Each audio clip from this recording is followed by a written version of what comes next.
다음은 그 토론으로 넘어가도록 하겠습니다. 토론 시간은 15분이고요. 시간을 네? 아 무슨 말씀인지? 저희가 한 명당 15분. 아 네네네 한 명당 15분입니다. 네, 한 명당 15분씩 진행을 하도록 하겠습니다. 다음은 학교에서의 기후급식 실천 사례 조우상 오금초 영양교사 선생님 듣겠습니다. 네, 안녕하세요. 네, 앉아서 다시 말씀드리겠습니다. 저는 고양 오금초등학교 영양교사 조우상이라고 하고요. 저희 오금초등학교는 아니고요. 고양 오금이에요. 오금초등학교가 서울에도 또 있거든요. 그래서 저희 학교는 고양 오금초등학교입니다. 네, 저는 학교급식의 기후급식 실천 사례에 대해서 말씀드리겠습니다. 순서는 기후위기에서 학교급식의 변화, 그리고 학교급식 현장에 실천하는 기후급식 사례에서 제가 고양시 소속이거든요. 고양시 교육지원청 소속인데 고양시 교육청에서 활동한 거와 저희 학교에서 활동한 사례를 말씀드리려고 합니다. 그리고 학교 현장에서 기후급식에 어려움이 있어요. 그거에 대해서 사례는 아니지만 좀 말씀드리고 싶습니다. 그리고 저 나름대로 정리한 기후급식에 나아갈 방향, 재현 이렇게 순서대로 말씀드리겠습니다. 먼저 기후급식이라는 낯선 단어를 저희가 접하면서 학교급식에 굉장히 많은 변화가 있었습니다. 그래서 저는 이 네 꼭지를 일단 한번 정리를 해봤어요. 식재료 수급 변화는 여기 계신 선생님들이 워낙 어제부터 그리고 우리가 뭐 말씀을 안 드려도 당연히 잘 아는 부분이기 때문에 제가 넘어가도록 하겠습니다. 그리고 가장 큰 변화는 식단의 변화겠죠. 식단의 식재료가 수급이 변했으니까 식단이 변화가 됐고요. 또 에너지, 환경, 친환경적인 조리가 굉장히 필요하게 됐습니다. 아까 함선욱 교수님이 발제 연구에서도 말씀하셨듯이 말씀을 드렸고요. 또 이러다 보니까 학교에서는 이렇게 변화된 급식을 이끌어 가야 되기 때문에 그것을 교육과 역할을 강화하는 방향으로 하게 될 수밖에 없습니다. 그래서 식단의 채식 위주가 급식이 됐죠. 근데 아이들은 채식 급식을 별로 안 좋아하잖아요. 당연히 아시다시피. 그래도 어떻게 하겠습니까? 탄소 중립을 해야 되니까. 그래서 축산을 줄이고 채식을 조금 늘리면서 식물성 단백질이라는 좀 콩고기 이런 우리가 전에는 사용하지 않았던 그런 식재료를 사용하게 됐었고요. 제철 저탄소 식재료를 활용을 강조하고 있습니다. 그리고 여기서 제철 식재료라고 하는 거는 우리가 생각하고 있던 그런 제철 식재료가 아니에요. 기후 환경에 따라서 그 기후에 나오는 식재료예요. 학교에서 봤을 때는. 그래서 너무 많이 변했거든요. 딸기가 겨울에는 안 나왔어요. 하지만 이제 나오거든요. 이런 진짜 기후 변화에 따라서 우리가 공급받을 수 있는 제철 식재료가 학교 급식의 제철 식재료고 그거에 따라서 식단이 변화가 됐습니다. 에너지, 환경, 친화적 조리가 정말 이루어져야 돼요. 그래서 기후도 워낙 달라졌기 때문에 조리기구가 많이 변화가 됐습니다. 그러니까 열 에너지원이 가스에서 전기로 많이 변화가 됐고요. 음식물 쓰레기 처리라던가 이런 부분도 이따가 뒤에도 말씀을 드리겠습니다. 그래서 이런 여러 가지를 저희는 학교에서는 교육으로 풀어가고 있는 그런 말씀을 드리도록 하겠습니다. 제가 학교급식의 이 기후급식을 적용한 데 있어서 제가 약간 법률적인 학교급식법과 그리고 이거에 따라서 기후위기에 따라서 목적이 변화돼야 되지 않을까라는 걸로 해서 제가 나름 한번 정리를 해봤습니다. 학교급식법에 의거해서 법률적으로 학교급식의 목적의 가장 첫 번째는 학생 건강 유지였습니다. 성장기 아동, 청소년, 주년, 영양 발전을 위해서 했죠. 하지만 기후위기 대응에서 이 아이들의 개개인의 성장 발달, 그 건강보다는 지속 가능한 가장 지금 하고 있는 것이 지속해야 되는 거예요. 학교급식이 없어지면 안 되고 지금 친환경급식이 없어지면 안 되잖아요. 이거 어떻게 하면 지속할 수 있느냐, 이것이 가장 큰 문제가 됐던 것 같습니다. 그리고 교육적 목적이 올바른 식습관 형성에서 옛날에 편식 교육 많이 했어요. 그 다음에 예절 교육 이런 걸 했다면 지금은 온실가스 감축이라던가 음식물 쓰레기를 최소화하는 교육이 필수적으로 이루어지고 있습니다. 그리고 사회적 형평성 보장으로 해서 무상급식 이제 보편적으로 돼서 무상급식이라고 옛날 정책이에요. 당연히 이제 모든 아이들이 균등한 급식을 제공을 하고 있죠. 그런데 이제 아이들의 무상으로 끝나는 게 아니라 이것이 지역사회와 환경과 연계가 돼야 돼요. 그래서 로컬푸드 활용해야 되고 지역 경제와 환경을 보호하는 것으로 확산이 되어야 됩니다. 그래서 전체적으로 봤을 때 지금 현재까지 학교급식법이 학생 중심이었다면 기후대기 대응에서 학교급식법은 학생과 사회 환경이 중심이 되어야 되지 않을까 생각을 하고요. 저는 현장에 있는 영양교사로서 아이들을 가리키는 입장에서 이 초점으로 해서 지금 실행을 하고 있습니다. 저희가 이제 사례를 말씀드릴 건데요. 지역 교육청의 사례예요. 저는 고양시 교육청에서 근무를 하고 있는데 수업되어 있는데요. 저희가 2022년, 2023년에 교육청 주관해서 탄소 중립 학교급식 프로젝트를 운영을 했어요. 그래서 교육청에서 교육장님께서 강력하게 이렇게 이끌어 주셔가지고 교육청에서 주관을 했고 저희가 연구회를 따로 만들어서 교육청과 같이 협업을 했고 그 연구회의 시범 사업을 시범할 수 있는 학교들을 모집을 해서 이렇게 운영을 한 그런 사례가 있습니다. 그리고 또 저희 학교 사례 이렇게 말씀드리겠습니다. 먼저 교육청 지역 단위 활동이에요. 그래서 우리가 캐치프레이즈를 만들어는 했어요. 캐치프레이즈는 나다운 탄소 제로예요. 2022년에 이거를 처음 1월부터 준비를 해서 3월부터 오픈을 해가지고 이게 준비를 함에 있어서 굉장히 낯설잖아요. 그리고 가장 진짜 맨 땅에 헤딩해야 되는 그런 상황에서 아이들이 채소를 먹을까? 채식급식을 하라고 하는데 이 채식급식을 어떻게 해야 되나? 이랬을 때 저희가 가장 중심을 영양교사들이 가장 얘기를 했을 때 그러면 아이들이 주인이 돼서 아이들 스스로가 할 수 있는 그 방법을 한번 찾아보자 라고 해서 나답게 내가 할 수 있는 탄소 다운 방법을 만들어 보자 라고 해서 저희가 3가지 음식을 남기지 말자, 적정하게 먹자, 그 대신 육류 음식을 좀 적게 먹어보자, 그리고 저탄소 식생활을 실천을 하자. 그래서 일회용품 사용, 예를 들어서 뭐 음료 같은 경우 일회용품 엄청 많이 나오잖아요. 아이들 개별적으로 주는 것들, 아이들 간식 이런 것들, 그런 것들을 개별 포장이 아닌 걸로 하다 보니까 당연히 과일로 이렇게 변환이 되는 간식을 아이들한테 후식으로 줄 수가 있겠죠. 그래서 나다운 탄소 제로의 방법으로 해서 교육청에서 저희가 주관을 해서 했던 방법은 채식도 당연히 해봐야 돼요. 그래서 가장 보편적인 좀 어렵지 않은 그런 단계부터 폴로 단계부터 시작해서 점점 좀 강화를 해서 아이들한테 정말 고기 반찬은 좀 주지 않고 달걀과 유제품만 좀 주는 그런 걸로 해서 조금 줘봤거든요. 그래서 그렇게 단계별로 해봤는데 굉장히 좀 어려움은 있었어요. 그래서 저희가 그래도 이 기후급식 사례를 지역 단위별로 지역에서 하면서 영양교사들이 굉장히 많은 소통을 했어요. 식단이라던가 레시피 같이 개발을 했고요. 그리고 교육 방법이나 이런 것들도 같이 공유하고 어떤 식으로 해야 되는지를 서로 이야기하면서 식단, 레시피 이런 것들을 서로 같이 조율을 하면서 했고요. 우선 고양시 교육지원청 서동현 그 교육장님이 굉장히 적극적으로 지원을 해주셔서 이렇게 직접 강사로 우리들을 교육을 해주셨어요. 그래서 2년 동안 굉장히 활발하게 해서 처음에는 한 40여 개의 학교, 저희 고양시가 한 178개 정도 급식학교가 있는데 그 중에 한 40여 개 정도가 처음에는 실시를 했고 나중에 점점 확대가 돼서 한 70여 개, 그리고 레시피 같은 경우는 많은 학교에서 같이 이렇게 적용을 하셨고 나중에 레시피 개발 같은 경우도 하셔가지고 상도 주셨고 이렇게 했고요. 이거를 2년 동안 하면서 좋았던 점도 있고 나빴던 점도 있었지만 먼저 좋았던 점, 먼저 칭찬부터 해야 되기 때문에 좋았던 점은 정말 동기 유발이 됐어요. 동기 유발.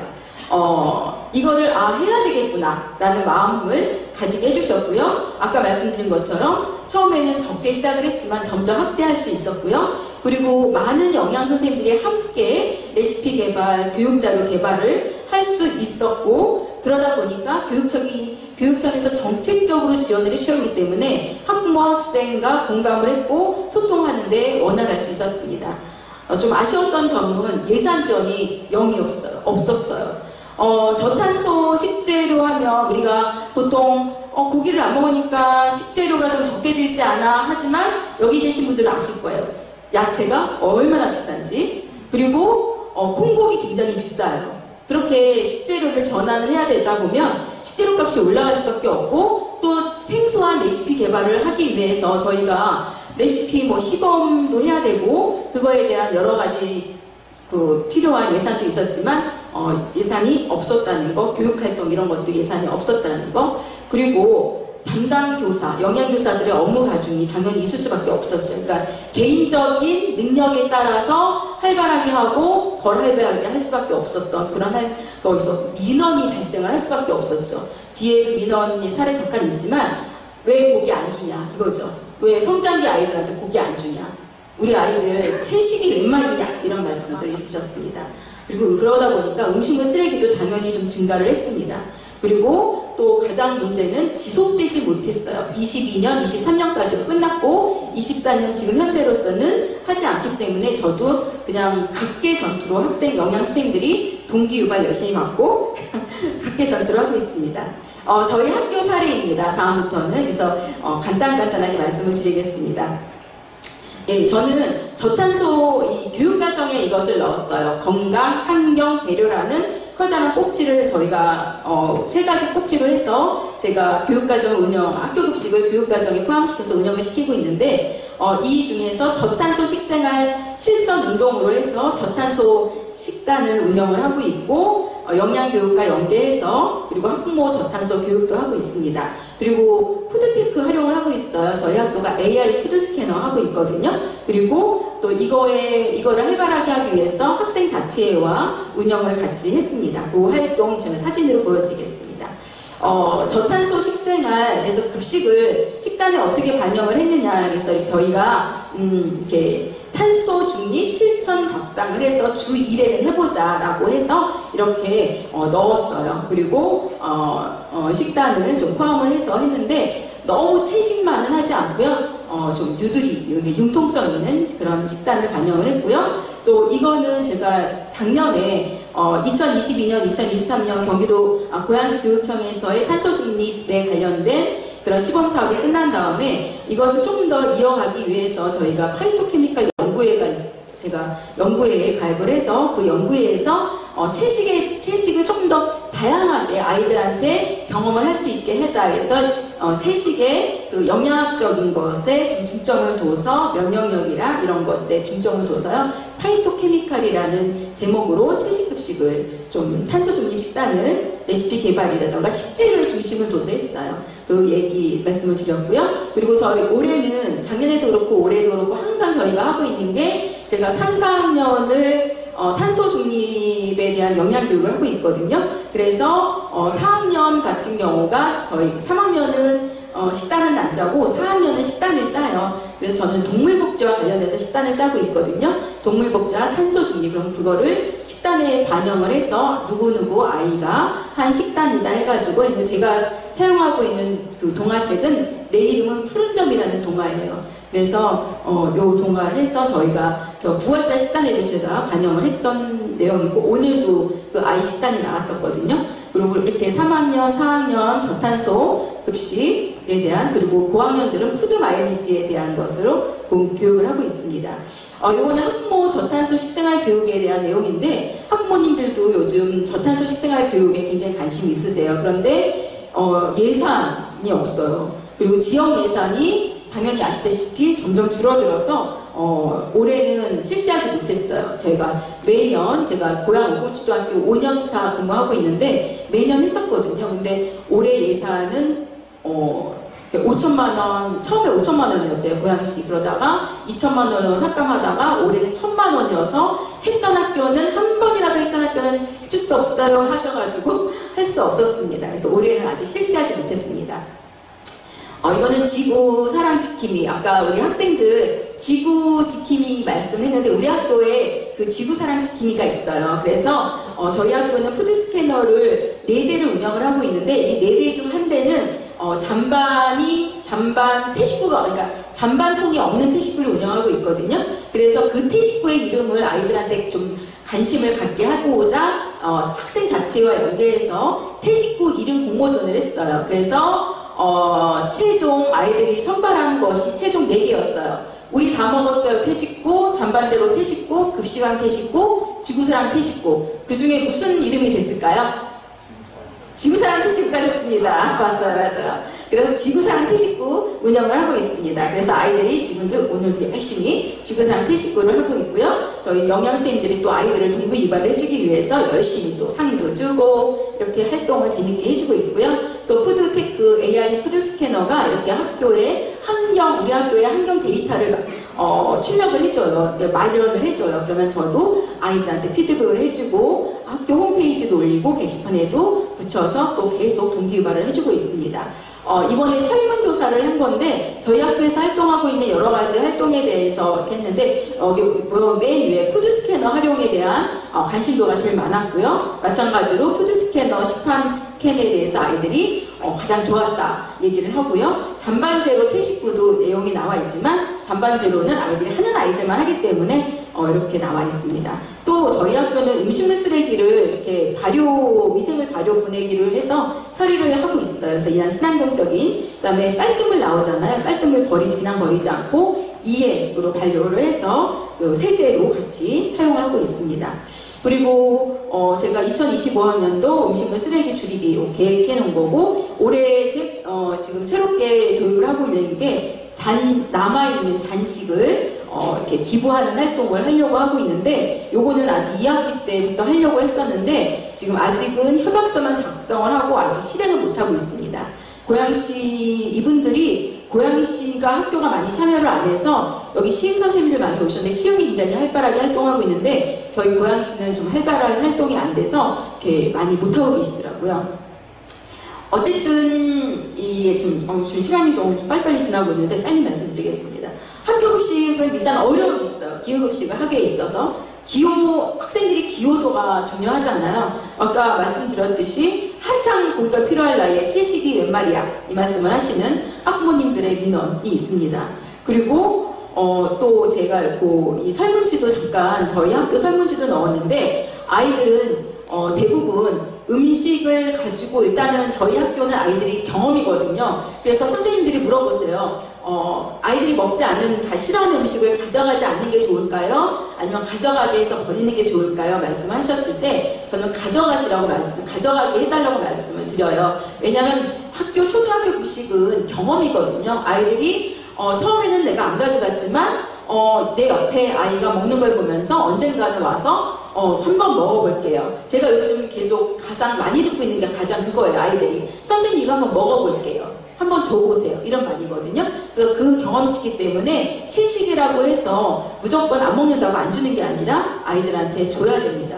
그런데도 학부모님들하고의 소통이 굉장히 어렵고 채식급식이다 보니까 또 음식물 쓰레기 증가 이런 것들, 그리고 학생들이 요즘 경기도 교육청에서는 선택급식을 하고 있거든요.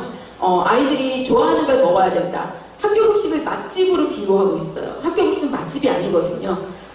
교육의 장이 되어야 되는데 그거에 대한 가치 충돌, 이런 문제가 정말 어려움이 있습니다. 조리 인력이 굉장히 어렵죠. 여기 선생님들 많이 아시겠지만 굉장히 업무 부담이 많고 그 다음에 조리 인력이 없습니다.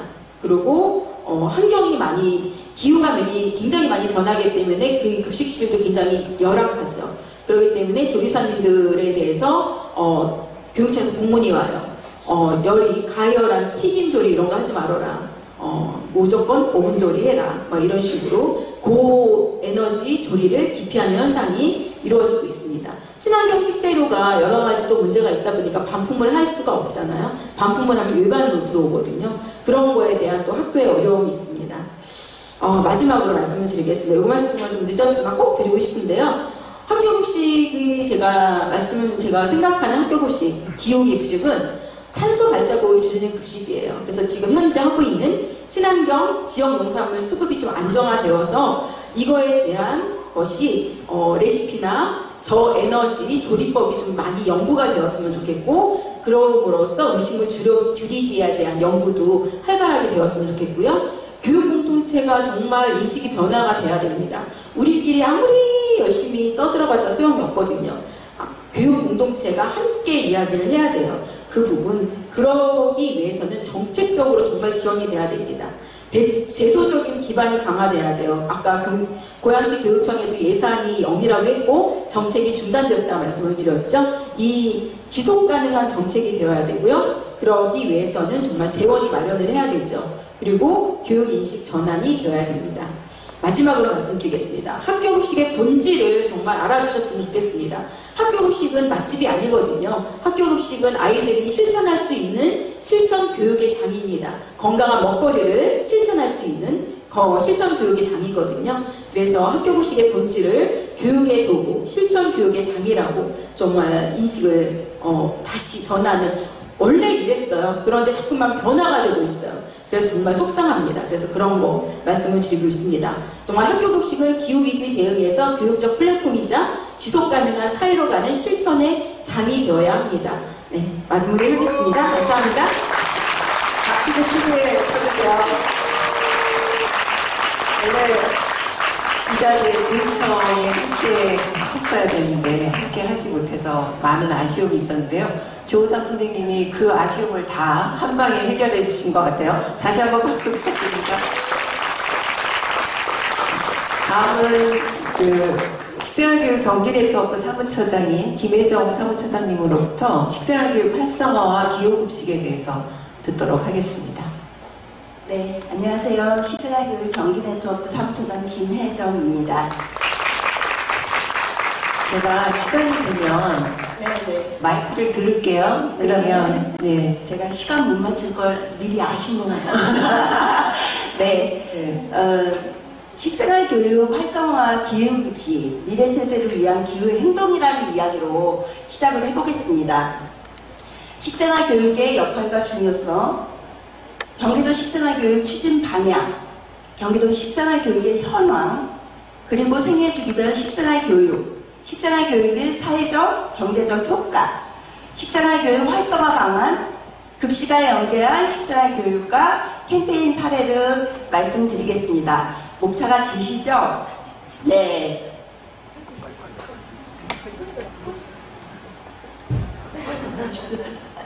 네.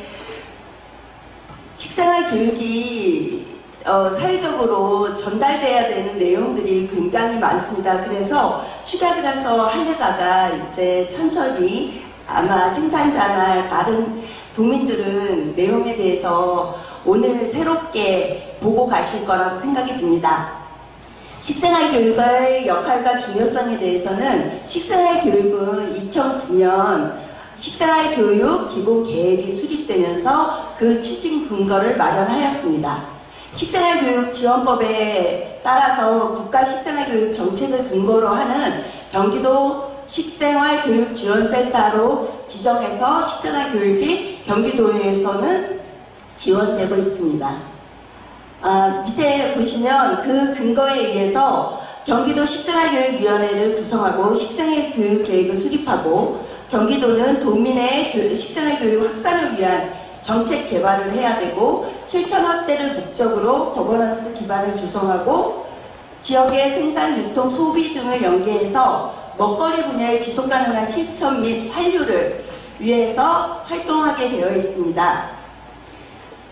요즘 이제 화두가 되고 있는 기후변화에 따라서 식량안보, 식품안전, 국민건강 증진에 대한 이야기로 식생활교육의 필요성과 현장에서의 중요성은 계속 화두화되고 있고 증대되고 있습니다.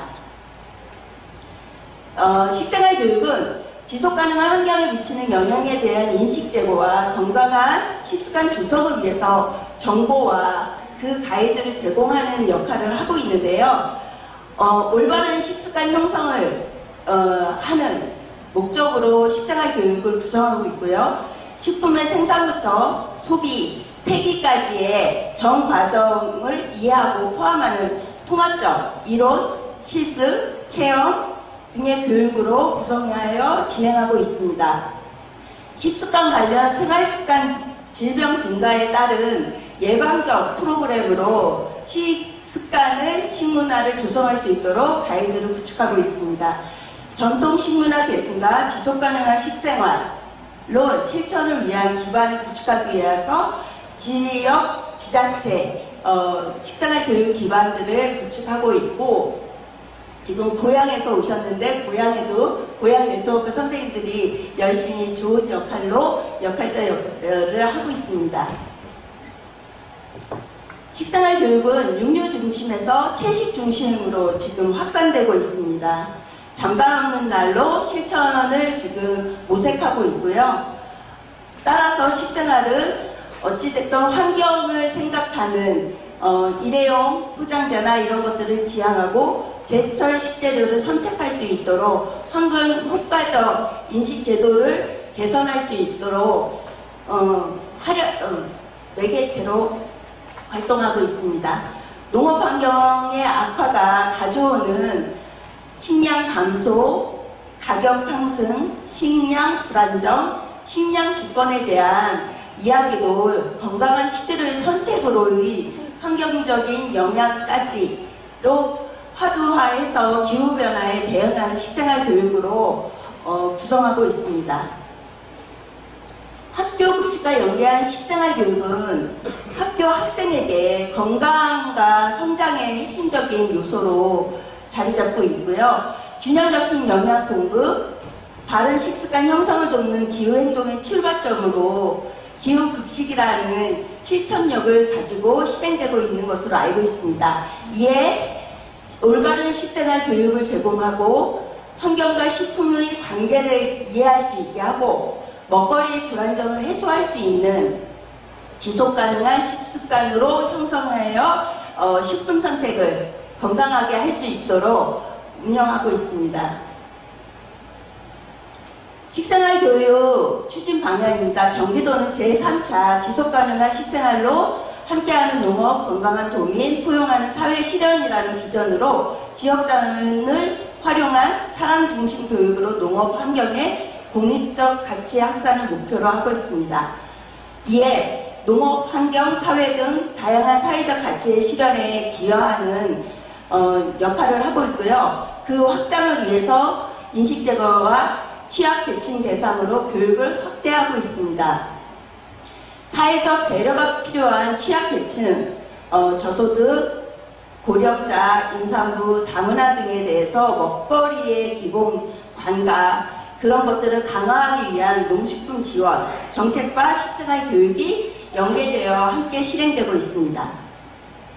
지역 단위 식생활 교육 추진 기반 강화 및 확산에 대한 이야기인데요. 이 역할은 지금 잠시 주춤하고 있고 확산이 지금 약간 진행되지 않고 있음은 나중에 뒤에서도 말씀을 드리겠습니다. 이러한 이제 식생활 교육이 확산되고 전개되기 위해서 구성한 협업 그리고 사업평가의 체계들을 구축하는 일들이 시급한 과제로 저희한테도 대두되고 있습니다. 식생활 교육 추진 계획에 대해서 말씀드리겠습니다. 제3자 식생활 교육 계획을 근거로 해서 경기도는 경기도 식생활 교육 지원센터를 지정해서 식생활 교육 사업을 지원하고 있습니다. 경기도 식생활 교육위원회를 구성하고 식생활 교육 계획을 수립하고 경기도민의 교육을 위해서 확산하고 정책 개발을 하는데 모색하고 있고요. 실천 확대를 목적으로 해서 거버넌스 기반을 조성하고 있습니다. 지역의 생산, 유통, 소비 등을 연계한 먹거리 분야의 지속가능한 실천력을 강화하고 있기도 합니다. 식생활 교육의 현황입니다. 식생활 교육은 생애 주기별, 대상별 내용을 가지고 추진하고 있습니다. 취약계층 대상 농식품 지원 연계 식생활 교육 내용입니다. 고령자 식생활 건강 개선 교실로 식생활 교육을 전개하고 있고요. 학교 급식과 연계한 식생활 교육이라는 프로그램으로 학교 교실에 찾아가는 식생활 프로그램을 운영하고 있습니다. 경기도형 친환경 급식 교육과 연계해서 잔반 없는 그리고 로컬 푸드 활용 이런 이야기들을 계속 전개하고 있습니다. 농식품 준바우처 식생활 교육에 대해서 취약계층 대상으로 농식품을 지원하고 있을 때 식생활 교육이 꼭 수반돼야 됨을 강조하고 있습니다. 전통식문화 교육 체험으로 전통 식품에 대한 고민과 그리고 경기도에서 지금 공공급식으로 잘 진행하고 계시는 그런 정책을 기반으로 하는 활동을 교육과 체험으로 운영하고 있습니다. 농업과 환경의 공익적 가치 확산입니다. 공유부엌 설치 및 운영 지원입니다. 여기서 빨간 표시는 지원되지 않고 있기 때문에 굉장히 미비한 성과를 가지고 있기 때문에 관심을 가져주십사. 지역에서도 이런 이야기들을 화두로 가져가십사 좀 제안드리겠습니다.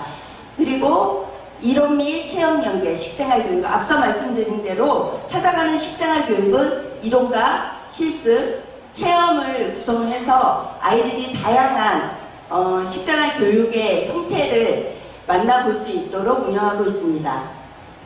친환경 농산물 바로 알기, 로컬푸드, 제철, 앞서 말씀하신 것처럼 급식에서 필요한 내용들, 그리고 우리가 먹거리에서 추구해야 되는 내용들에 대해서 계속 개발하고 구축하고 홍보, 배포하고 있습니다. 지역 자원을 활용한 교육입니다. 로컬푸드 활성화 교육, 기초지자체 식생활 교육 확산 기반, 앞서 말씀드린 대로 이게 주춤하고 있다라고 말씀드렸고요. 식생활 교육 민간 거버넌스 활성화 사업, 민간 거버넌스 활성화를 위해서 토론회, 설명회, 성과 보고회 이런 것들을 하고 있고요. 저희 식생활 교육 경기 네트워크도 민간 단체입니다. 그래서 경기도와 민간 단체가 식생활 교육 지원센터로서의 민간 거버넌스를 이룩하고 있다라는 말씀도 드리겠습니다. 도교육청 협력 강화입니다.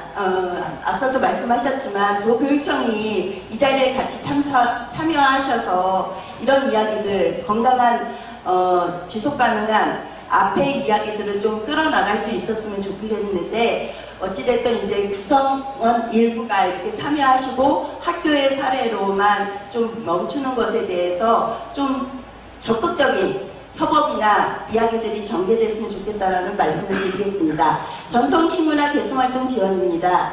이것들은 지역자원을 활용해서 우수농촌 체험 공간이나 식생활 교육 체험, 전통 식생활 체험으로 도민들과 만나고 있습니다. 회장님 5분 남았어요. 네, 지속가능한 식생활 실천 기반 방안입니다. 시군과 함께하는 생애주기별 맞춤형 요리 교실을 지금 진행하고 있고요. 보육기관 및 학교 영양교사 등 대상으로 식생활 교육을 전개하고 있습니다. 이 사업은 식생활 교육기관이라는 곳에서 운영 지원을 하게 되어 있습니다. 식생활 교육 전문 인력을 양성하고 시군과 함께하는 로컬푸드 재발견 교육주간 운영하고 있습니다. 이것은 캠페인 주간입니다. 그래서 뒤에 잔반 없는 하루라는 영상을 보여드릴 건데요. 캠페인 주간에 이런 것들을 기존 유관 기관이나 이런 관계기관에 배포해서 함께 캠페인에 참여할 수 있도록 운영하고 있습니다. 기후급식입니다. 오감 활용 식생활 교육, 로컬푸드 활용 식생활 교육, 잔반 없는 날 실천, 텃밭, 농촌 체험을 연계해서 식생활 교육을 전개해야 된다라고 생각을 하고 이미 하고 있지만 기후급식이라는 단어로 다시 한번 재정립하게 되었습니다. 생애주기별 식생활 교육은 유아서부터 고령자까지 모든 도민을 대상으로 해서 진행되고 있음을 말씀드리겠습니다. 네, 참고해 주시면 좋을 것 같고요. 유아 대상으로는 오감 활용 식생활 교육, 초등학교 대상으로는 오감으로 만나는 텃밭, 청소년, 청년에게는 도전 진짜 어른 원정대, 임산부 대상으로는 오롯이라는 프로그램, 고령자 대상으로는 청춘밥상 먹거리 신선학교, 고령 친화적 프로그램으로 진행되고 있습니다. 네, 보육기관과 학교에서의 식생활 교육이 완료되기 위해서는 어린이집 유치원에서 적극적인 참여와 이런 것들이 실현될 수 있도록 완료될 수 있는 그런 연계 과정을 가졌으면 좋겠고요. 초중 고등학교에서는 미래 세대를 위한 식생활 교육으로 앞서 식습관을 형성할 수 있는 좋은 기회로 활용되는 급식과 연계한 식생활 교육으로 프로그램을 전개하고자 노력하고 있습니다. 교육과정은 자유학기제와 교육 연계해서 수업하고자 하고 있고요. 창의적 체험활동 그리고 늘봄 식생활 교육이라는 것으로 아이들과 방과후 아이들과 만나고 있습니다. 캠페인으로는 앞서 말씀드린 잔반 없는 날, 못난이 농산물 소비촉진, 로컬푸드 소비촉진, 1,000원의 아침밥이라는 내용으로 홍보 영상을 구축하고 유방기관에게 보내드리고 있습니다. 가정학교 지역에서의 식생활 교육은 학교에서 식생활 교육이 이루어지면 연계해서 가정에서 실천력을 가질 수 있도록 그리고 그것들이 지역사회에서 환류될 수 있도록 캠페인과 함께 식생활 교육을 전개하고자 하고 있고 그것을 목표로 하고 있습니다. 식생활 교육의 사회적 경제적 효과는 지역 경제를 활성화시키고요. 식품 안정성 인식 제고를 합니다. 지역 경제를 활성화시키는 것은 로컬푸드, 지역 농산물, 제철이라는 단어로 만나볼 수 있겠습니다. 또한 건강 증진 및 사회적 비용을 절감시키는 효과를 가져오고 있습니다. 지속가능한 식생활로의 실천을 확산하고자 그것들을 더 전개하고 홍보, 배포하는 데 노력하고 있습니다. 1분 남았습니다. 네. 식생활 교육 활성화 방안은 어찌됐든 체험 공간이라는 것을 확대하고 우수 체험 공간 교육기관의 역할과 내용들을 강화시키고 식생활 정보 플랫폼으로서의 거버넌스를 구축하고 확산하는 데 기여하고자 합니다. 기호급식은 알맞게 골고루 감사하며 즐겁게 먹자는 테마로 여러 가지 아이들과 만나고 있고요. 식생활 교육의 활성화, 남기지 않는 급식 실천을 위한 공유구호 확산이나 이런 내용들이 필요할 것 같습니다. 네, 식생활 교육 캠페인 사례입니다. 그래서 뒤에 보시면 유튜브 동영상이 구동이 안 된 것 같은데요. 동영상 끝나면서 말씀드리겠고요. 네, 끝내주셔야 네. 돼요. 네. 기후변화는 우리의 밥상과 지켜냅니다. 지속가능한 먹거리 선택이 곧 기후 행동입니다. 지금 시작해도 늦지 않다고 생각합니다. 환경, 건강, 배려의 식생활 교육으로 건강한 식생활 교육을 지속가능하게 함께 했으면 좋겠습니다. 네. 지금 동영상 나오니까 음식으로 나눠서 나눠지는 모든 음식을 동영상 잠깐 보고 가겠습니다. 여러분 잠깐! 우리 학교 급식실에서 매일 얼마나 많은 음식이 버려지는지 알고 있나요? 매일 많은 양의 음식이 낭비되고 있어요. 이 음식들은 우리 지구의 환경오염에 부담이 된답니다. 우리가 평소 남기고 버리는 많은 양의 음식물 쓰레기는 환경오염을 발생시키는 원인 중 하나인데요. 그렇다면 우리가 할 수 있는 일은 무엇일까요? 바로 음식 잔반을 줄이는 것이에요. 우리 함께 지구를 위해 3가지만 꼭 실천해요. 1. 먹을 만큼만 덜어먹기. 2. 골고루 먹기. 3. 남기지 말기. 그리고 우리 농부님들께 감사하는 마음 갖기. 여러 학교에서는 이미 잔반 줄이기 캠페인을 실천하고 있어요. 우리도 함께 실천해요. 골고루 남기지 않고 다 먹으면 건강해지고 농부님들도 지킬 수 있고요. 지구도 지킬 수 있어 뿌듯해요. 우리 모두 잔반 없는 하루를 친구들과 함께 동참해요. SNS에 잔반 없는 하루 해시태그를 달고 여러분의 실천 모습을 공유해봐요.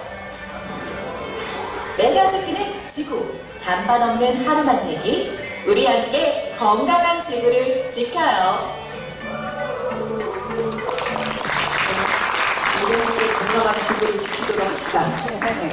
그 지금 저희가 4시 20분까지예요. 근데 아직 3분이나 남으셨거든요. 근데 뒤에도 엄청 말씀이 자료를 보면 저 시간을 좀 줄이겠습니다. 10분으로 3분 부탁드립니다.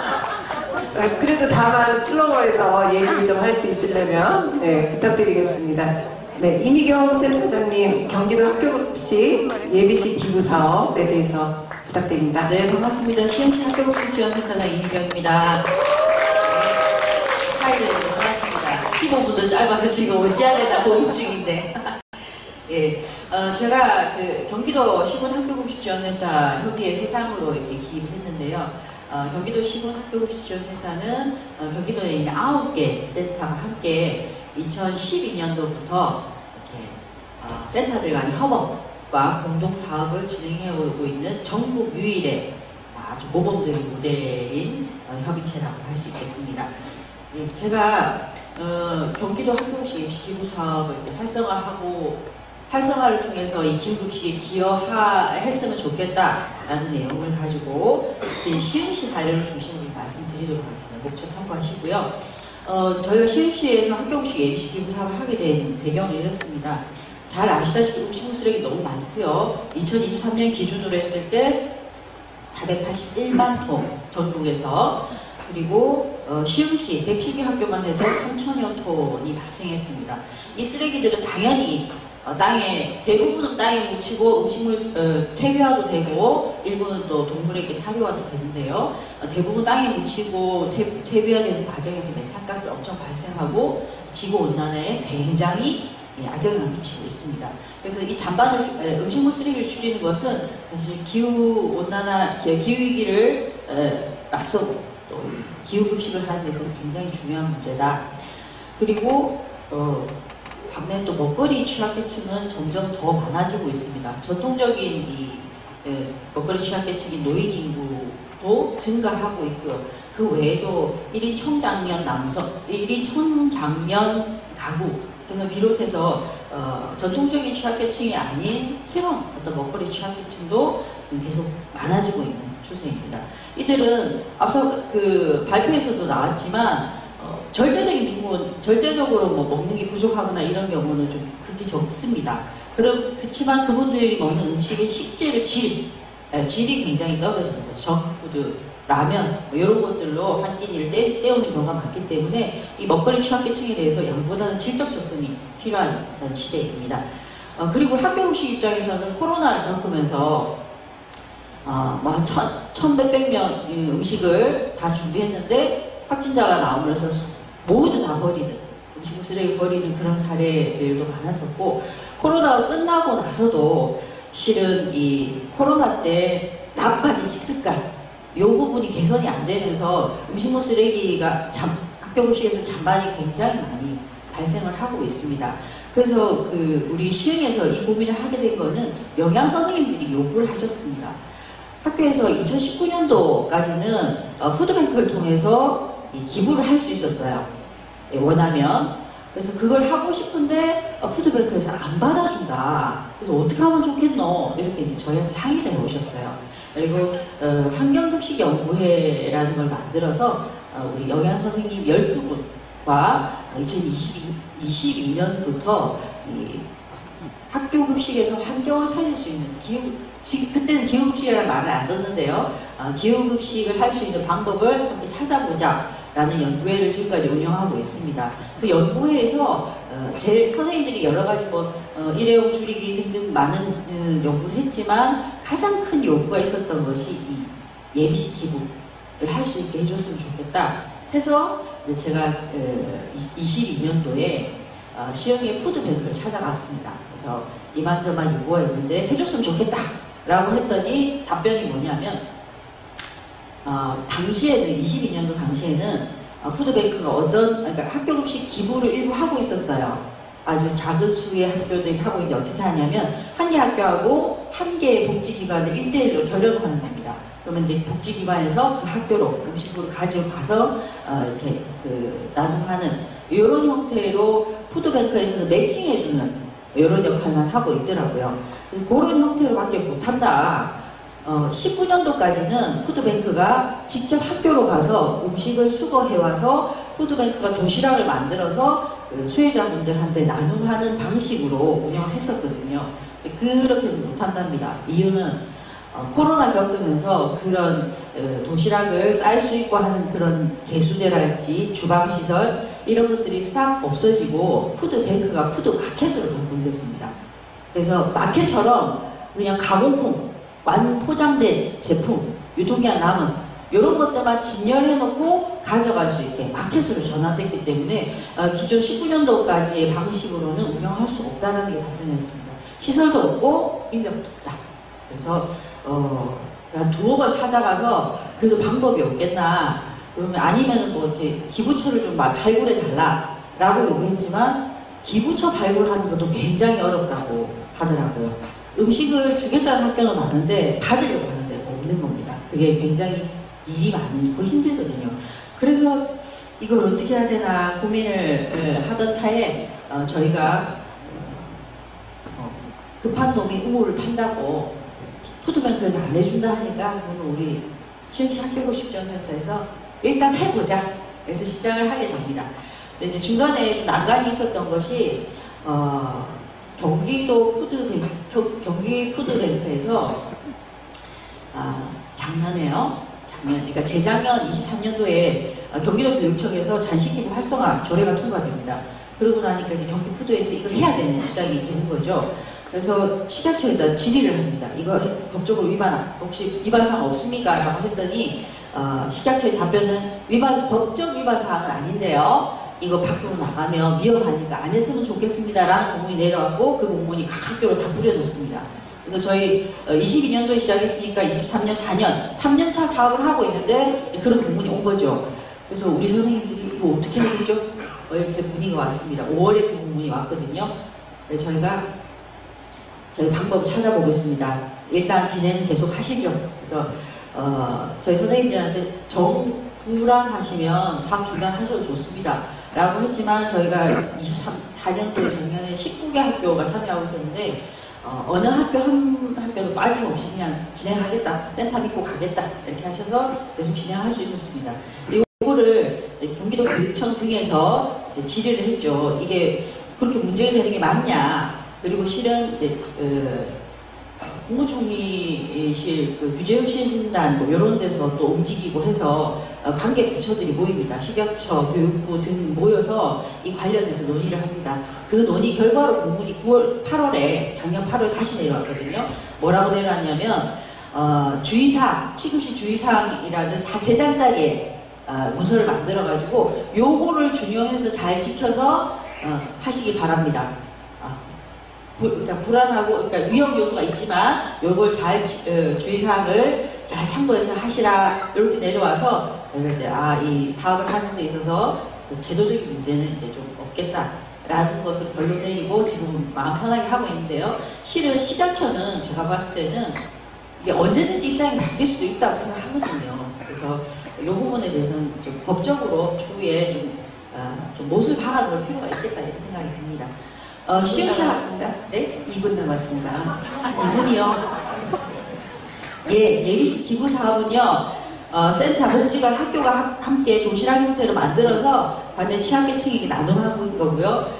대부분 잔식이라고 표현하시잖아요. 왜 예비식이라 하냐면 잔식이라 하면 잔반하고 비슷한 느낌이 들잖아요. 먹고 남은 거 주는 것 같잖아요. 드시는 분이 기분 나쁠 수 있을 것 같아서요. 그래서 아니 예비식입니다.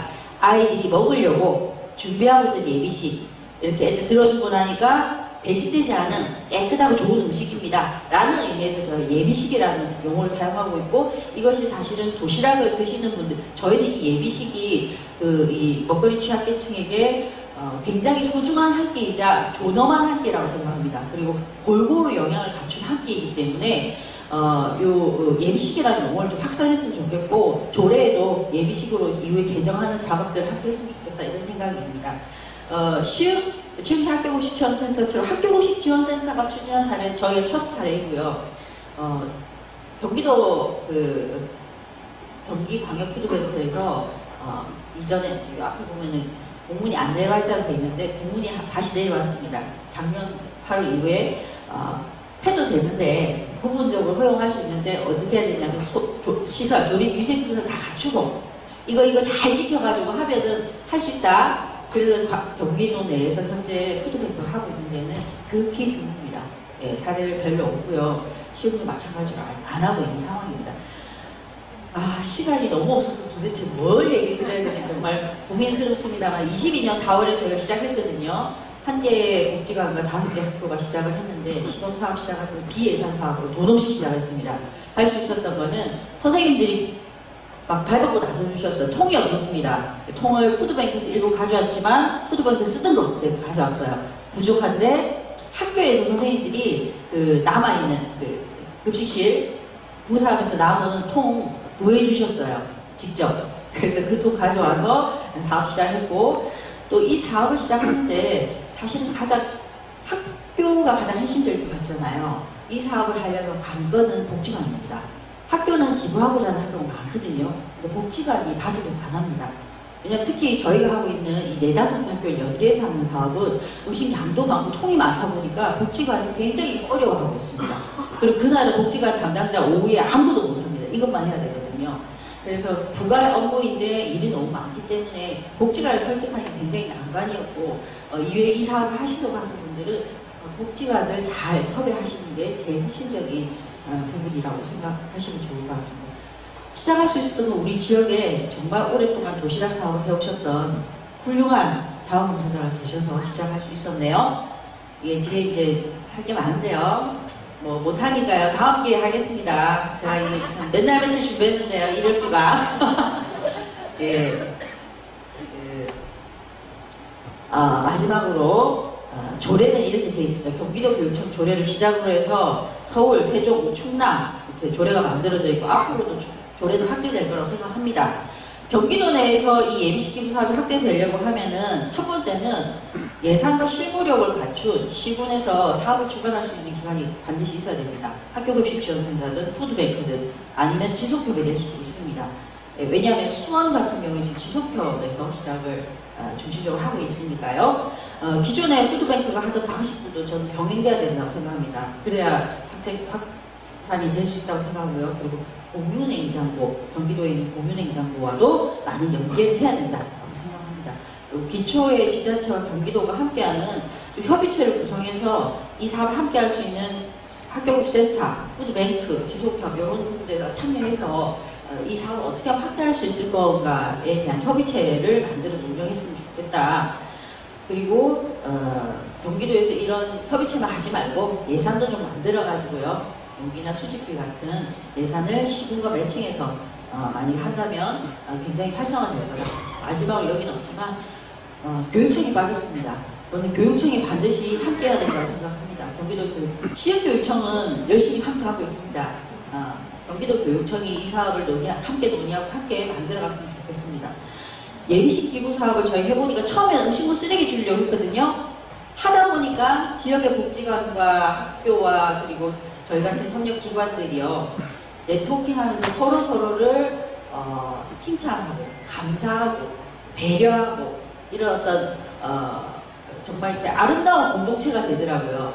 네, 그래서 그게 훨씬 더 큰 성과라고 생각하고요. 그래서 학교급식은 사랑이고 감동입니다. 그리고 기후급식은 예비식 기부사업을 포함한 기후급식은 선택이 아니라 필수고 당장 해야 합니다. 우리에게 더 이상 머물거릴 시간이 없습니다. 감사합니다. 감사합니다.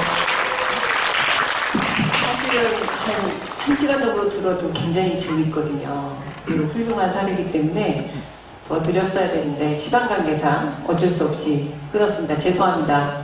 다음으로 바로 넘어가겠습니다. 미래세대와 친환경 기후급식 추진 방향에 대해서 박인숙 친환경 무상급식 풀뿌리 국민연대 공동대표님으로부터 듣도록 하겠습니다. 예, 초라도 아끼기 위해서 앉아서 인사하겠습니다. 반갑습니다. 박인숙입니다. 네, 많은 분들이 기후급식과 관련한 이야기를 했었는데요. 저는 그 친환경 무상급식 운동을 2002년, 2003년도부터 각 지역 부문별로 했던 것을 함께 연대했던 단체입니다. 그래서 여러분들 다 알다시피 20여 년 동안 친환경 우리농산물, 직영급식, 무상급식이라는 그런 모토를 내세워서 지금 현재 유치원부터 고등학교까지 확산이 됐습니다.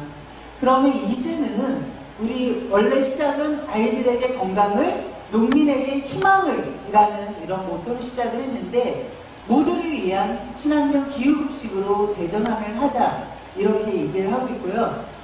잘못 아시는 분들은 제가 기후급식이라는 말을 처음 한 걸로 오해하시는 분이 있는데 그렇지는 않습니다.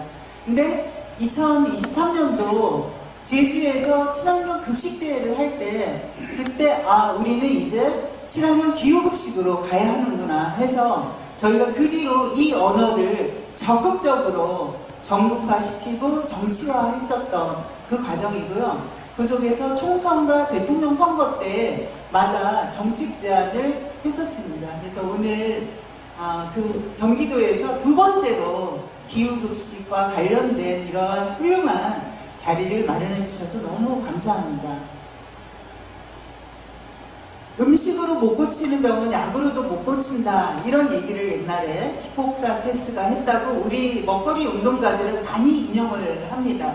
그래서 현재 우리 아이들의 건강을 보고 우리 모두의 건강을 생각했을 때 이 먹거리의 문제가 얼마나 중요한가 다시 한번 확인할 것 같고요. 그 속에서 청소년기는 특히 중요하다 하는 부분이죠. 그래서 WHO에서는 청소년기에 이제 현재의 편입하면 시기에는 자체적 즉각적인 효과를 보고 있다 하는 부분이고요.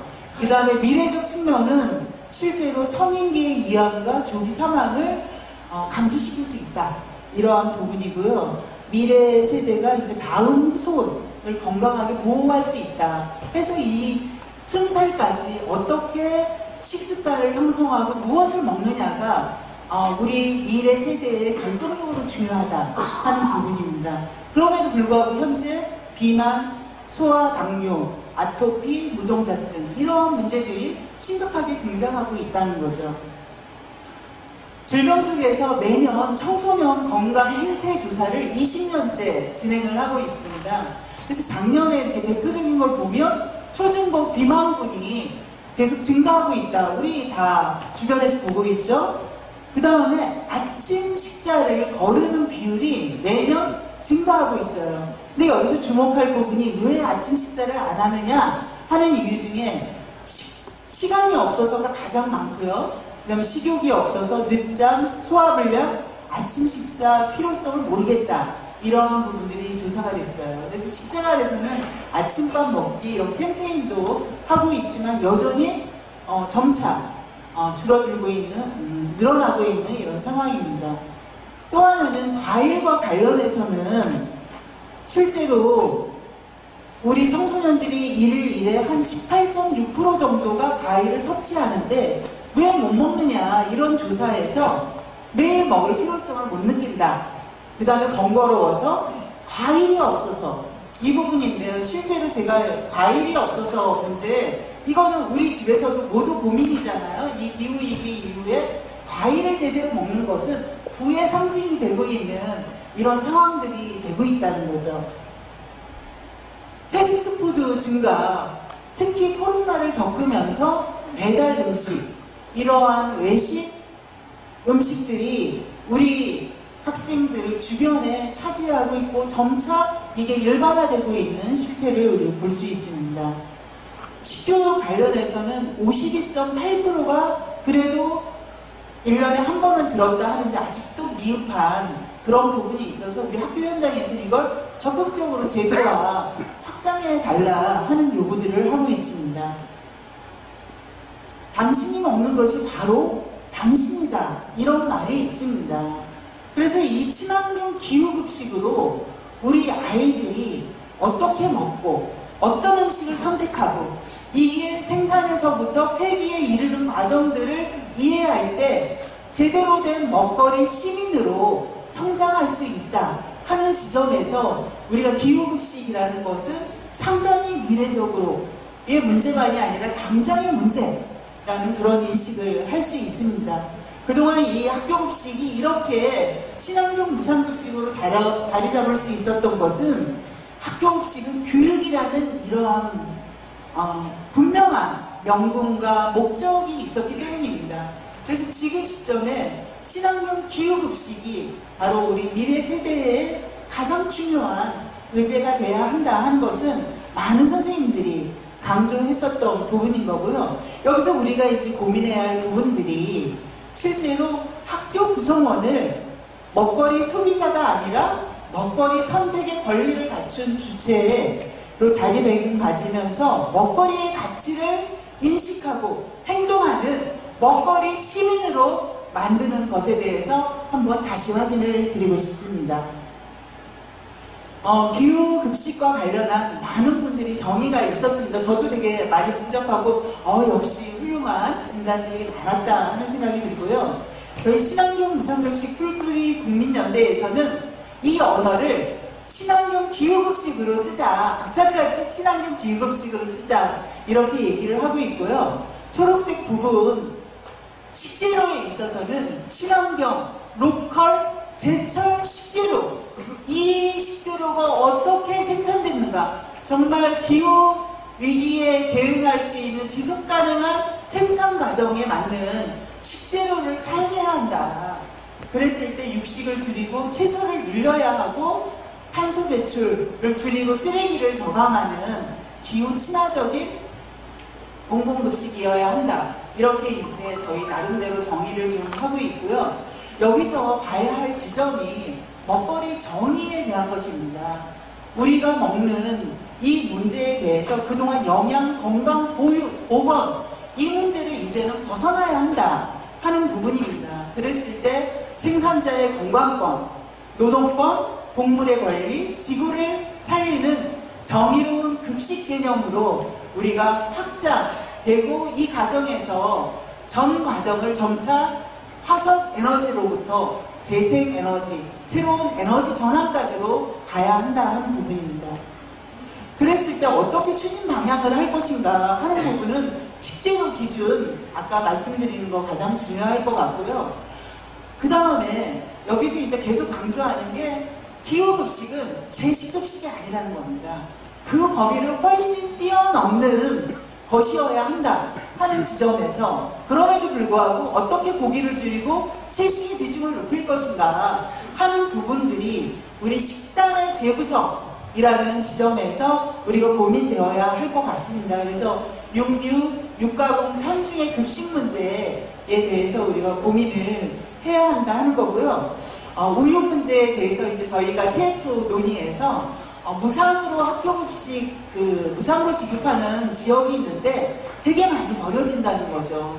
그리고 아이들의 건강에 절대적으로 온당한가 하는 것도 많은 논쟁 지점이 있는 상태에서 무조건적으로 무상으로 우유급식을 하는 것은 적절하지 않다. 그래서 아침에 축산업 교수님이 얘기했듯이 정의로운 전환을 해야 한다, 정의로운 축산을 해야 한다 하는 이런 방식으로 새로운 대안을 마련해야지 이 판로의 문제를 학교급식으로 밀어넣는 방식은 지양되어야 한다 하는 부분입니다. 그리고 가공의 문제에 대해서 우리는 진짜 친환경 기후급식이라는 관점에서 가공을 어떻게 활성화할 건가에 대해서 우리 소농, 그 다음 친환경 농가들이 다양한 방식으로 가공을 할 수 있도록 법 개정을 통해서 정말 저장의 문제에 대해서 우리가 접근해야 한다. 왜냐하면 원재료만은 지금 학교급식에서 차지하는 비중이 30% 정도밖에 안 됩니다. 그랬을 때 이 문제에 대해서 우리가 고민을 해야 한다 하는 거고요. 1분 남았습니다. 네? 1분 남았습니다. 예. 넘어가겠습니다. 채식 선택권 보장 문제를 얼마 전에 헌법 소원을 확인을 했었고, 그 부분은 받아들여지지 않았지만 각 나라에서는 다양한 방식의 채식 선택권이 추진되고 있어요. 그래서 저희가 학교급식법 개정 운동을 지금 하고 있는데, 그 중에 식물성 기반의 채식 선택권을 보장하는 내용을 저희가 개정안으로 지금 제출하고 9월 18일 날 국회에서 토론을 할 예정입니다. 지금 각 지자체, 그 다음에 교육청에서 채식과 관련한 그 다양한 조례가 만들어졌는데, 지금 현재는 어떻게 채식을 할 것인가 이 수준에 머물러 있는데, 이거를 우리가 말씀드린 친환경 기후급식으로 확장하는 조례로 좀 더 확장된 영역으로 가야 한다 하는 부분입니다. 많은 부분들이 이렇게 있는데요. 이 사진은 저희가 2010년도 전국에 2200개의 단체가 힘을 모아서 친환경 무상급식을 하자, 그 지방선거를 앞두고 친환경 무상급식 풀뿌리 국민연대를 만들었어요. 우리나라 역사상 이런 연대체가 만들어진 거는 현재까지는 최대 규모로 했기 때문에 지금 친환경 무상급식이 됐는데요. 그때 우리는 행복한 급식혁명, 친환경 무상급식 이렇게 내세웠는데요. 이제 기후위기 시대에 친환경 기후급식을 행복한 급식혁명으로 만들었으면 좋겠습니다. 함께 만들어냅시다. 고맙습니다. 네, 마지막으로 기후급식 실천을 위한 사회적 역할에 대해서 이양희 팔당생명 이사장님으로부터 듣겠습니다. 안녕하세요. 네, 팔당두레세역 이사장 이양희입니다. 네, 제가 지금 이 장장 이틀간의 기후급식 컨퍼런스의 지금 마지막 토론자가 되어 있어서 또 제가 저에게 주어진 그 주제가 사회적 역할이에요. 아마 통합적 관점에서 기후급식을 어떻게 우리가 성공적으로 안착시킬 수 있고 또 실제적으로 그것이 기후위기 대응에 실효성을 거둘 수 있는 중요한 실천적 방안이 될 수 있는가에 대한 다양한 사회적 각계각층의 어떤 협업과 또 협력, 또 역할, 또 그런 것들의 어떤 주체적인 자기 역할에 대한 어떤 충실함 이런 것들을 좀 고려해 보는 것이 저의 주제가 아니었나 싶습니다. 네. 보면 이제 저는 그래서 우리가 지금 쭉 들어보면서도 각자 자기 부분에서 굉장히 역할들을 다 해오고 있어요. 되게 어려운 환경에서도 친환경 급식을 10수년째 지금 경기도와 전국에서도 이루어가고 있는데 그럼에도 불구하고 여전히 세부적으로 좀 더 실천적인 방향을 찾아서 저희가 하려고 했을 때 제도가 미흡하거나 법제적인 부분이 또 있다거나 아니면 가장 중요한 예산이 없기 때문에 실제적으로 실행하기가 어려운 부분들이 있죠. 지금 기후급식에 대한 부분들을 저희가 굉장히 공공급식의 영역에서 이렇게 논의를 하고 있는데 친환경 급식하고 차이점을 곰곰이 생각을 해봤어요. 친환경 급식은 이제 생산과 제조에 핵심을 좀 줬다면 기후급식은 훨씬 더 광범위한 먹거리 전체에 대한 어떤 전환적 운동이라고 좀 볼 수가 있겠어요. 그러니까 말하자면 기후급식은 우리가 개인적인 실천의 어떤 그런 부분들이 아니라 기후위기 대응을 하기 위해서 먹거리 전체에 저탄소 식단으로 우리가 바꾸는 활동을 말하는데 저탄소라고 하는 개념은 생산과 제조뿐만이 아니라 유통 과정 또 그것을 소비하고 또 처리하는 이 모든 과정에 먹거리 시스템 전체에서 얼마만큼의 탄소를 우리가 줄여 나갈 수 있는가. 그래서 먹거리 전체의 이 과정에서 사실은 국제적인 보고에서도 먹거리가 30%에 가까운 탄소를 배출한다라고 하잖아요. 탄소 배출 총량에서. 그러면 이런 것들을 과연 얼마만큼 줄여 나갈 수가 있는지 이런 것들에 대해 실제적인 행동 실천이 아닌가 그렇게 보여집니다.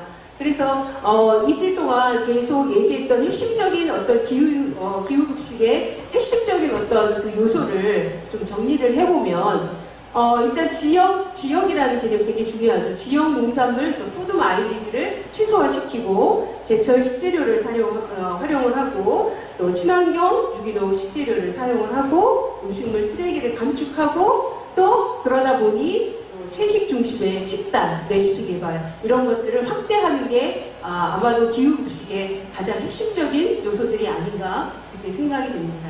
그래서 그럼 이렇게 지속 가능한 식생활 문화를 통해서 미래 세대뿐만 아니라 기후위기에 대응하고 우리의 생존력을 좀 더 안정적으로 지속시키기 위해서 우리가 정말 필요한 이 각 주체들은 무엇을 어떻게 해야 하는지에 대해서 좀 잠시 생각을 해봤어요. 먼저 가장 중요한 거는 정부와 지자체겠죠. 왜? 예산이 또 이렇게 나오니까요.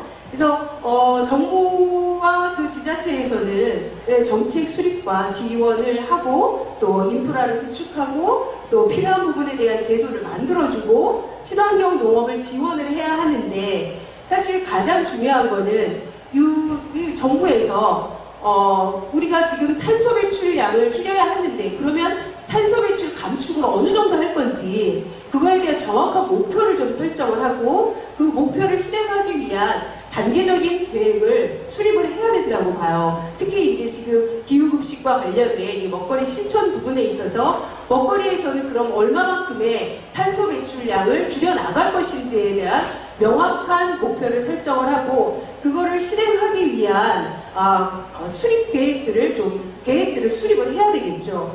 그러면 그에 따른 제반 어떤 정책과 또 정책을 실현하기 위한 지금 현재 사실은 친환경 급식센터가 경기도만 해도 있는 곳이 몇 개 없어요. 저는 지금 남양주에서 활동을 하고 있지만 남양주에도 이게 없고 그래서 사실은 지역 먹거리 계획을 수립을 했어도 전혀 실행하고 있지 못합니다. 네, 이런 어떤 현실적인 부분의 인프라들을 빨리 제도적으로 구축을 할 수 있는 예산 배정과 또 저탄소 급식 지침과 같은 제정을 해서 이런 것들을 의무화하는 그래서 실제로 실행력을 갖출 수 있는 것들에 대한 제도적 기반을 마련을 해줘야 되겠죠. 또 가장 중요한 거는 지역의 농산물, 특히 친환경 농사의 지금 어려움에 대해서는 여기 참여하고 계신 분들이 너무 많이 알고 계실 거예요. 저는 이제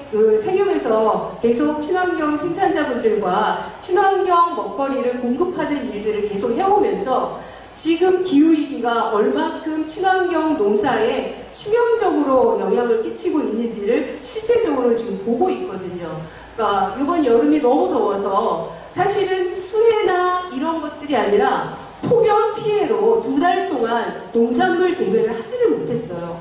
다 녹아내리기 때문에 이러한 상황에서 친환경 농업들이 조금 더 안정적으로 또 생산자분들이 좀 더 지속 가능하게 이 안에서 생존과 생계와 또 소신과 철학을 가지고 지속할 수 있는 어떤 방안들에 대해서 정말 신중하고도 아주 현명한 그리고 적극적인 방안들이 지원으로 나와야 되지 않을까 그런 생각을 합니다. 네, 그리고 지금 이제 학교급식에 대해서 기후급식을 얘기하고 있기 때문에 학교와 교육기관의 역할은 가장 중심에 있다라고 보여지겠죠. 기후급식은 곧 식생활 교육이다 라고 얘기할 정도로 이 교육을 통해서 인식을 확산하고 실제적으로 급식을 먹는 주체인 학생들이 이 기후급식을 통해서 기후에 대한 인식들을 하고 또 농업에 대한 것, 또 내가 먹고 있는 것들이 어떻게 오고 내가 먹고 있는 것이 또 지구를 살아가는 하나의 실천이라는 것들을 느낄 수 있는 이런 프로그램들을 학교에서도 실제적으로 교육을 통해서 진행을 하고 또 이런 것들은 제가 예전에 읽었던 책에서 보면 프랑스의 사례에서는 내가 먹는 급식의 식재료를 농장이랑 실제적으로 지역의 농장이랑 연관을 시켜서 가서 농사를 짓는 것도 보고 수확도 같이 해오고 그것이 매일 또 지역의 생산자를 통해서 식재료가 공급이 되고 그런 것들을 아이들이 밥을 먹으면서 이야기를 하고 또 체험 프로그램으로도 가고 이런 것들을 보게 되면 실제로 학교에서는 좀 더 폭넓게 아이들이 먹고 있는 이 급식에 대한 것들을 훨씬 더 교육적 효과를 넓히고 또 실제로 본인들의 미래 세대의 아이들의 급식을 통한 지구를 지키는 어떤 활동이라는 것들을 생각하게 할 수 있는 어떤 다양한 프로그램들도 마련해 볼 수 있지 않을까 그런 생각이 듭니다. 그래서 1분 남았습니다. 기후급식 지킴이라든지 아이디어라든지 이런 것들이 필요하지 않을까 이렇게 보여지고요. 또 생산자 농민의 역할은 이렇게 지속가능한 농업과 또 지역 공급 체계를 강화하고 소비자와의 연대를 하기 위해서 지금 애써서 힘있게 또 포기하지 않고 친환경 생산을 하고 계시는 생산자분들이 기후급식을 통해서 정말 힘을 받고 안정적으로 공급할 수 있는 그런 어떤 체계를 마련하는 게 참 필요할 것 같습니다. 사실은 친환경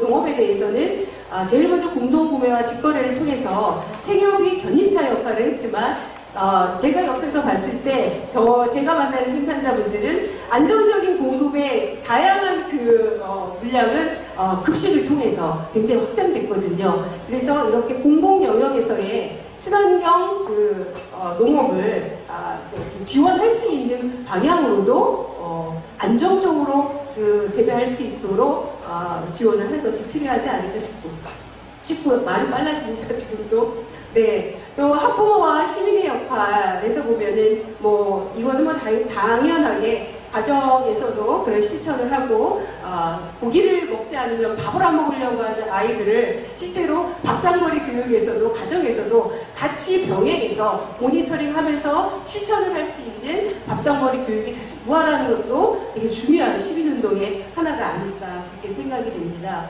네, 마찬가지로 기업과 시장도 이렇게 유통 과정에서의 탄소 배출을 줄이고 또 불필요한 포장재라든지 또 이게 생분해가 가능하거나 또는 훨씬 더 탄소 배출을 적게 하는 포장재 어떤 개발이라든지 이런 걸 통해서 조금 더 기여하는 방향 이런 것들도 생각해 주면 좋겠고요. 또 제가 이제 활동하고 있는 세미업과 같은 경우에는 지금은 이제 공공 영역에서의 식생활 교육과 또 식생활 어떤 공급에 관한 이런 것들을 이제 저희가 얘기하고 있지만 공공 영역이 아닌 민간 영역에서 세미업은 사실 그동안 한 30여 년, 40여 년간 친환경 생산물을 시민에게 공급해오는 일들을 해왔고 또 그 안에서 민간 영역에서 학교와 결합을 하거나 또는 지역에서 시민들을 대상으로 다양한 식생활 교육들을 해왔어요. 그래서 최근에는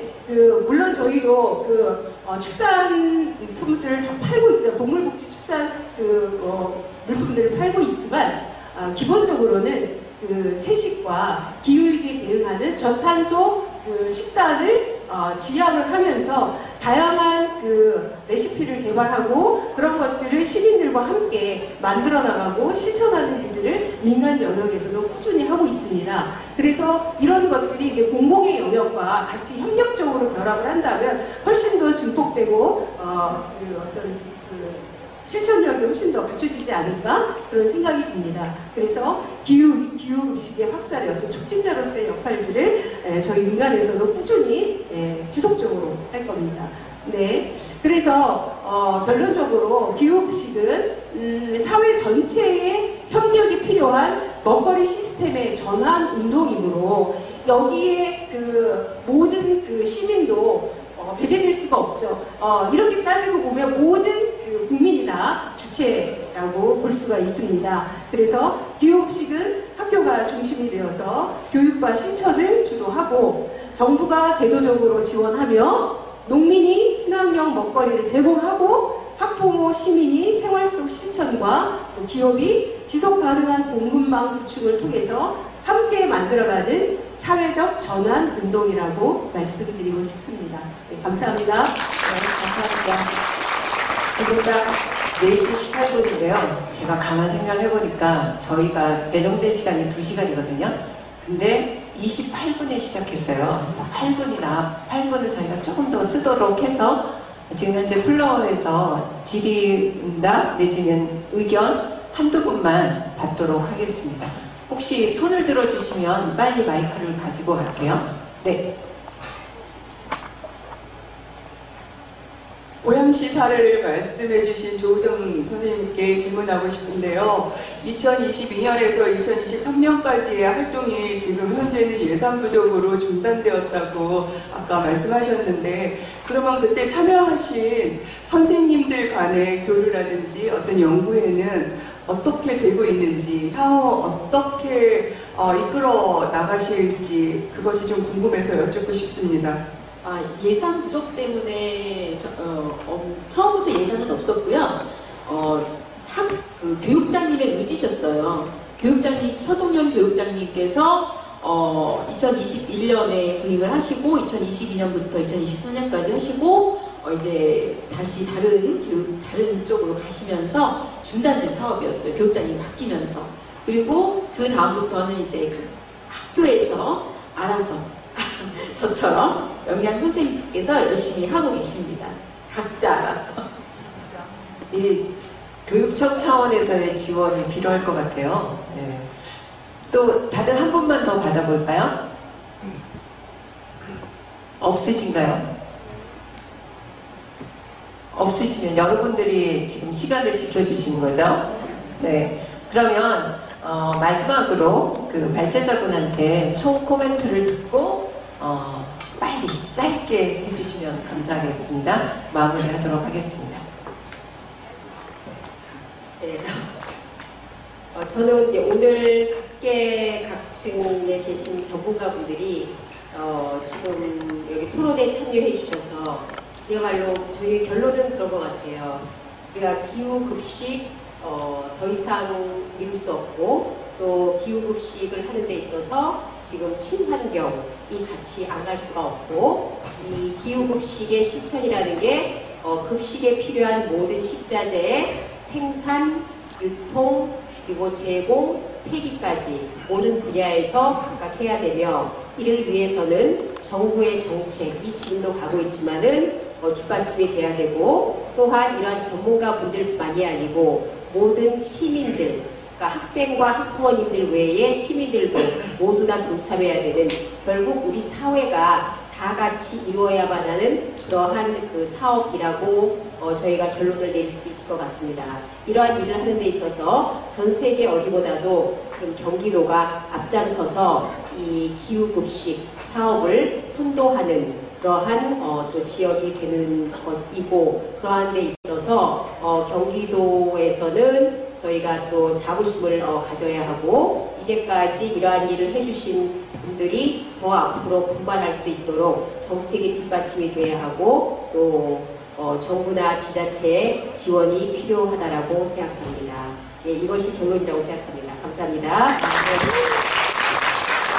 감사합니다. 여러분들의 적극적인 협조로 저희가 거의 시간을 맞춰서 끝냈습니다.